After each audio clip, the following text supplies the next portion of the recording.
तिहाड़ का युद्ध 1522 में दिल्ली का सुल्तान इब्राहिम लोदी अपने शासन को मजबूत करने और छोटे-छोटे राज्यों को अपने अधीन करने में लगा हुआ था।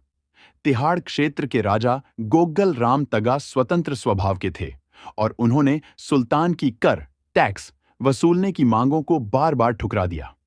तिहाड़ क्षेत्र उपजाऊ भूमि और व्यापारिक रास्तों पर नियंत्रण के कारण रणनीतिक रूप से बेहद महत्वपूर्ण था। राजा गोग्गल राम त्यागी ने महसूस किया कि अगर अब भी उन्होंने विरोध नहीं किया, तो तिहाड़ की आजादी खत्म हो जाएगी।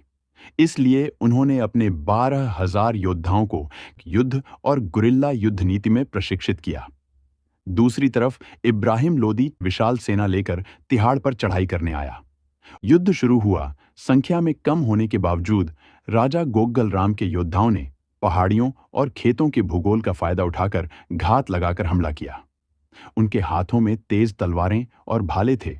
लंबे संघर्ष के बाद भी सुल्तान की सेना तिहाड़ को पूरी तरह जीत नहीं पाई। यह युद्ध निर्णायक न होकर अधूरा ही समाप्त हुआ, लेकिन इसने इब्राहिम लोदी की ताकत को गहरा झटका दिया। इस युद्ध ने राजा गोग्गल राम त्यागी को उनके लोगों के लिए हीरो और स्वतंत्रता के रक्षक के रूप में स्थापित कर दिया।